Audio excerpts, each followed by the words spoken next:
Descriptions అమ్మా. First of all descriptions 37th Roman tricks చెప్తానమ్మా, జాగ్రత్త విను. లేదమ్మా ఫస్ట్ క్వశ్చన్ బాగా అర్థం చేసుకోవాలి. ప్రశ్నను నెమ్మదిగా చదివి ఏమి అడుగుతుందో అది మనం అర్థం చేసుకోవాలి. కీవర్డ్స్ అండర్లైన్ చేయాలి. సో సింపుల్ ఇంట్రడక్షన్ ఇవ్వాలి. క్లియర్మా? నెక్స్ట్ ఇంకా 1-2 లైన్ ఇంట్రడక్షన్ ఇవ్వాలి. తర్వాత ఇప్పుడు కూడా చిన్న స్పష్టమైన వాక్యాలు మాత్రమే రాయాలి. షార్ట్ సెంటెన్స్ మాత్రం రాయాలి. ఈజీ సెంటెన్సెస్ రాయాలి. 4 మార్క్స్ వస్తాయి అప్పుడు. తర్వాత ఇన్సిడెంట్స్ ని సరైన క్రమంలో రాయాలి. క్లియర్మా? ఇవన్నీ రూల్స్ అన్నమాట. సో ఈ యొక్క లెసన్స్ లోని ముఖ్యమైన తర్వాత ఏంటి, లెసన్స్ లోని ముఖ్యమైన పదాలను వాడాలి. మన క్యారెక్టర్ ఫీలింగ్స్ ని చూపించాలి. అంటే భయం, ధైర్యం, గర్వం, ఆశ వంటి భావాలను మనం రాయాలి. అప్పుడు కంటెంట్ ఇంప్రూవ్ అనేది బాగా అవుతుంది. చివరిలో నీతి లేదా సందేహాన్ని మనం రాయాలి. So this lesson teachers us self respect, this lesson teachers us arrogance, ఇలాంటివి రాయాలి. తర్వాత ఈజీ వర్డ్స్ రాయాలి. తర్వాత ప్రతి పారాగ్రాఫ్ తర్వాత లైన్ వదలాలన్నమాట. కొద్దిగా నీట్ హ్యాండ్ రైటింగ్ రాయాలి. అప్పుడు గుడ్ ఇంప్రెషన్ వస్తుంది.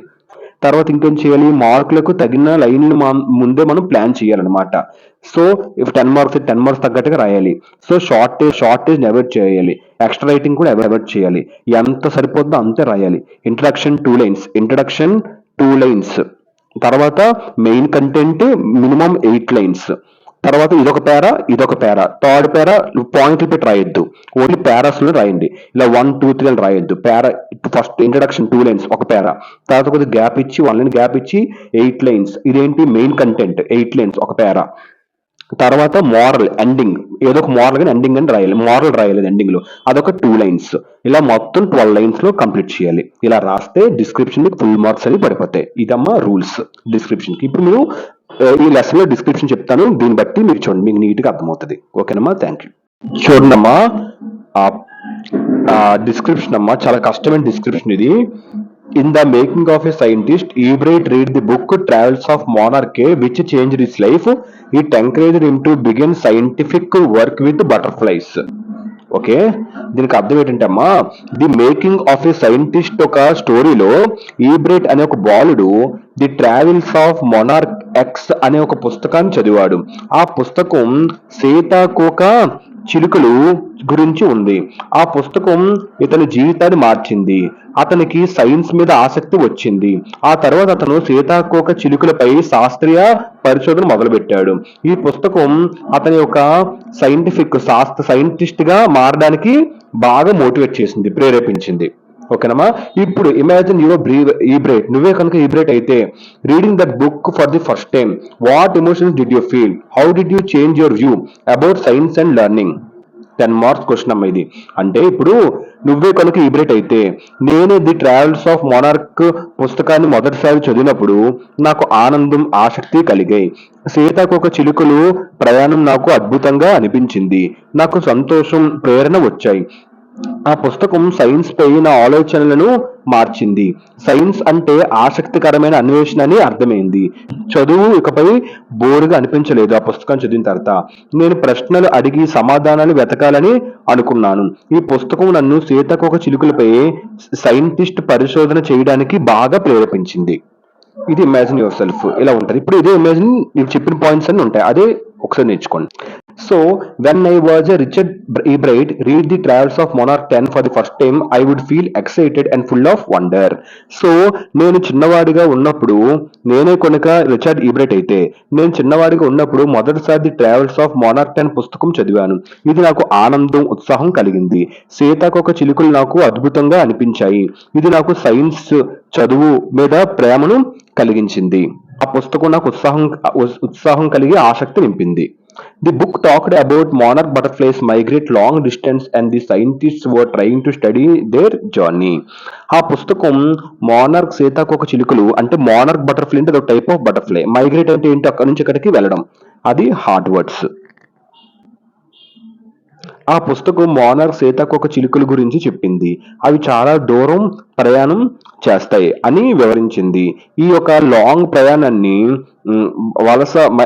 వలస ప్రయాణం అంటే మైగ్రేషన్ అంటారు దాన్ని. శాస్త్రవేత్తలు ఆ ప్రయాణాన్ని అర్థం చేసుకోవడానికి పరిశీలిస్తున్నారు. సీతాకోక చిలుకలు ఎక్కడికి ఎలా వెళ్తాయి తెలుసుకోవాలనుకున్నారు. ఇది సైన్స్ ను ఆసక్తికరంగా మార్చింది. అంటే సింపుల్ చెప్పాలంటే ఆ పుస్తకం మోనార్క్ సీతాకోక చిలుకలు యొక్క లాంగ్ అంటే దీర్ఘ వలస ప్రయాణం మరియు లాంగ్ మైగ్రేట్ జర్నీ దీర్ఘ వలస ప్రయాణం అండ్ దానిపై శాస్త్రవేత్తలు పరిశోధనలను వివరిస్తుంది ఆ ఒక పుస్తకం. I would feel like I had just discovered a secret path that I could be part of. నాకు ఒక సీక్రెట్ మార్గం, రహస్య మార్గం కనుగొన్నట్టుగా అనిపించింది. ఆ మార్గం సైన్స్ ప్రపంచానికి తీసుకువెళ్ళింది. దానిలో నేను కూడా భాగం కావచ్చని నాకు అనిపించింది. నాకు ప్రత్యేకంగా ఉత్సాహంగా అనిపించింది. ఈ భావనే నాకు సైన్స్ పై ప్రేమను కలిగించింది. ఓకేనా, అంటే సైన్స్ అనే ఒక రహస్య ప్రపంచంలో భాగం అవ్వాలనే ఉత్సాహం నాకు కలిగింది ఆ పుస్తకం వల్ల. It wouldn't feel like just reading a story. It would feel like being invited to do something real and important. నేను కేవలం కథ చదువుతున్నట్టు అనిపించలేదు. నన్ను ఏదో ముఖ్యమైన పనికి ఆహ్వానించినట్టు అనిపించింది. ఇది నిజమైన ముఖ్యమైన పని అని భావించాను. నేను కూడా సైన్స్ లో భాగం కావచ్చని అనిపించింది. నేను గమనించాలి, ఆలోచించాలి, కనుగొనాలి అనుకున్నాను. ఇంకా అందుకే చదువు ఆసక్తికరంగా చాలా అర్థం అయిపోయేటట్టుగా నాకు అనిపించింది. ఆ పుస్తకం ట్రావెల్స్ ఆఫ్ మోనార్క్ నన్ను నిజమైన శాస్త్రీయ అన్వేషణలో భాగం అవ్వాలని నాకు ఎంతో ప్రేరేపించింది. Next, I would feel eager to join in the research and help scientists in their work. పరిశోధనలో చేరాలని చాలా ఉత్సాహంగా అనిపించింది. శాస్త్రవేత్తలకు సహాయం చేయాలనుకున్నాను. నేను కూడా సీతాకోక చిలుకలను గమనించి పరిశీలించగలనని అనిపించింది. కేవలం చదవడం కాకుండా నేను నేర్చుకోవాలని అనుకున్నాను. ఈ భావనే నన్ను సైన్స్ ను చాలా ఎక్కువగా తీసుకునేలాగా చేసింది. అంటే శాస్త్రవేత్తలకు సహాయం చేసి నిజమైన పరిశోధనలో భాగం కావాలని ఉత్సాహం నాకు కలిగింది. The idea that I as a school student could contribute to a real scientific project would make me feel proud and motivated. High school విద్యార్థులు కూడా నిజమైన శాస్త్రీయ ప్రాజెక్ట్లో భాగం కావచ్చు అన్న ఆలోచన నాకు గర్వం, మోటివేషన్ కలిగించింది. సైన్స్ లో వయసు అడ్డంకి కాదు అని నాకు అర్థమైంది. కష్టపడితే ఆసక్తి ఉండి ఇంట్రెస్ట్ ఉండి కష్టపడితే ఎవరైనా సహాయం చేయవచ్చు. ఈ ఆలోచన నాకు ఆత్మవిశ్వాసాన్ని ఇచ్చింది. అంటే నిజమైన సైన్స్ లో ఉపయోగపడగలనన్న గర్వం, మోటివేషన్ నాకు కలిగాయి.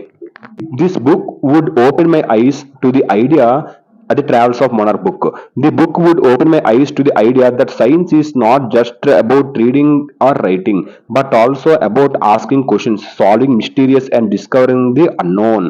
ఓకేనమ్మా, ఇప్పుడు సైన్స్ అంటే కేవలం చదవడం, రాయడం మాత్రమే కాదు, ప్రశ్నలు అడగడం కూడా, రహస్యాలను పరిష్కరించడం కూడా, తెలియని విషయాలను కనుగొనడం కూడా.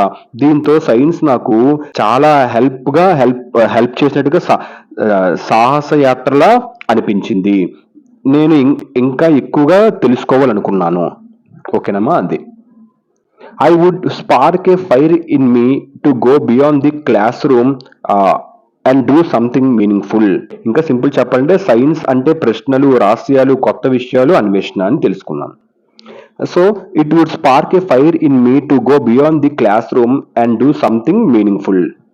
ఆ పుస్తకం నాకు, ట్రావెల్స్ ఆఫ్ మోనార్క్ పుస్తకం నాకు లోపల ఒక మంట వెలిగించింది నా బాడీలో. క్లాస్ రూమ్ కు మించి నేర్చుకోవాలనే కోరిక కూడా నాకు కలిగింది. సో క్లాస్ రూమ్ లో ఉన్న సబ్జెక్టుల కంటే దానికంటే ఎక్కువ చదవాలని కోరిక నాకు కలిగింది. కేవలం పుస్తకాలే కాదు, నిజమైన పని చేయాలనిపించింది, రియాలిటీ తెలుసుకోవాలనిపించింది, రియాలిటీగా చేయాలనిపించింది. నా చదువు అర్థవంతంగా ఉండాలని అనుకున్నాను. చాలా మీనింగ్ఫుల్ గా అందరికి నాకు అర్థం అవ్వాలనుకున్నాను.